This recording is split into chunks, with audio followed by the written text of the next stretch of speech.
کبھی سوچا ہے اگر زندگی کا راستہ بند ہو جائے، جب ہر طرف اندھیرا ہو، جب کوئی مددگار نہ ہو تو کیا ہوتا ہے؟ یہ واقعہ ہے ان تینوں نیک آدمیوں کا جو ایک غار میں پھنس گئے، پتھر گر چکا تھا، راستہ بند ہو چکا تھا، موت نزدیک تھی، لیکن انہوں نے حرام کا سہارا نہیں لیا، نہ کسی اور کو پکارا، انہوں نے صرف اللہ کو یاد کیا اور اپنے سب سے خفیہ نیک اعمال کا وسیلہ دے کر اللہ تبارک و تعالیٰ سے اس مصیبت سے چھٹکارا پایا۔ تو اس مصیبت سے چھٹکارا کس طرح پایا، یہ جاننے کے لیے یہ ویڈیو دیکھنی ہے۔ تو چلیے شروع کرتے ہیں ویڈیو۔ بسم اللہ الرحمن الرحیم۔ شروع کرتا ہوں اللہ کے نام سے جو بڑا مہربان نہایت رحم کرنے والا ہے۔ سابقہ امت میں 3 آدمی تھے، وہ ایک دفعہ کہیں چلے جا رہے تھے کہ دوران سفر ان کو ایک غار میں رات گزارنی پڑی، چنانچہ وہ تینوں ایک غار کے اندر داخل ہو گئے۔ تھوڑی ہی دیر کے بعد پہاڑ سے ایک بڑا پتھر سرکا اور اس نے آ کر غار کا منہ بند کر دیا۔ سب کہنے لگے کہ اس پتھر سے نجات اور خلاصی کی یہی صورت ہو سکتی ہے کہ ہر آدمی اپنے نیک اعمال کا اللہ تعالیٰ کے سامنے وسیلہ پیش کر کے دعا کرے۔ چنانچہ ان میں سے ایک آدمی نے یوں دعا شروع کی کہ اے اللہ، میرے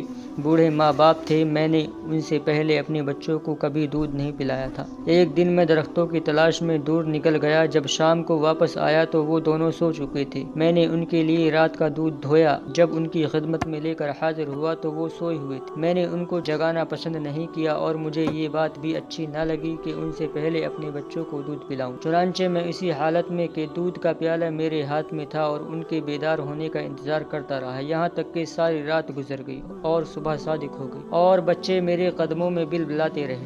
پھر وہ بیدار ہوئے تو انہوں نے دودھ نوش کیا۔ اے اللہ، اگر میں نے یہ کام تیری رضا جوئی کے لیے کیا تھا تو اس پتھر کی وجہ سے جس پریشانی میں ہم مبتلا ہیں اس کو دور کر دے۔ چنانچہ وہ پتھر تھوڑا سا ہٹ گیا، لیکن ابھی اتنا نہیں ہٹا تھا جس سے وہ نکل سکے۔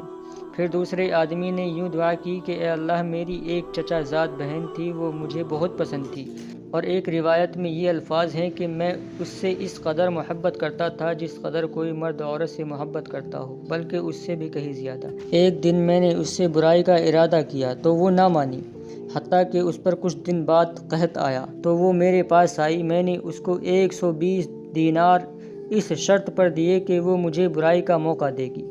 وہ مجبور تھی، وہ تیار ہو گئی، یہاں تک کہ جب میں نے اس پر قابو پا لیا، ایک روایت میں ہے کہ وہ شخص جب مباشرت کے لیے اس کے پاس بیٹھ گیا تو وہ کہنے لگی کہ خدا سے ڈرو، بس میں اس سے دور ہو گیا، حالانکہ وہ مجھے بہت زیادہ محبوب تھی اور جو سونا میں نے اس کو دیا تھا وہ واپس نہیں لیا۔ اے اللہ، اگر میں نے یہ کام تیری خوشنودی کے لیے کیا تھا تو اس مصیبت سے ہمیں نجات دے دے جس میں ہم سب مبتلا ہیں۔ چنانچہ وہ پتھر تھوڑا سا مزید اپنی جگہ سے ہٹ گیا، لیکن ابھی اتنا نہیں ہٹا تھا کہ اس سے نکلنا ہو۔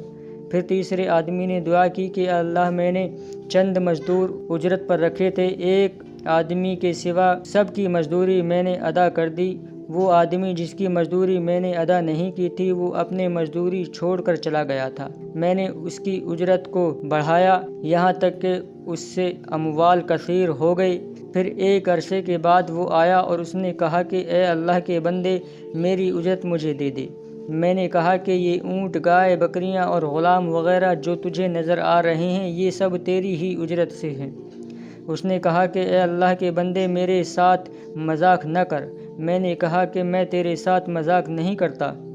چنانچہ اس نے وہ سارا مال لیا اور سارے جانور ہانک کر لے گیا، کوئی چیز میں نے نہیں رکھی۔ اے اللہ، اگر میں نے یہ کام تیری رضا حاصل کرنے کے لیے کیا تھا تو ہمیں اس مصیبت سے چھٹکارا عطا فرما دے جس میں ہم سب مبتلا ہیں۔ چنانچہ وہ پتھر دور ہو گیا اور وہ تینوں اس غار سے نکل کر آگے روانہ ہو گئے۔ تو دوستو، واقعہ کیسا لگا کمنٹ میں ضرور بتانا، اور ایسے ہی دلچسپ واقعوں کے لیے ہمارے چینل کو سبسکرائب لازم کریں۔ سانسوں نے وفا کی اور زندگی رہی، تو ملتا ہوں ایک اور ویڈیو لے کر، تب تک کے لیے مجھے اجازت دیجیے۔ خدا حافظ۔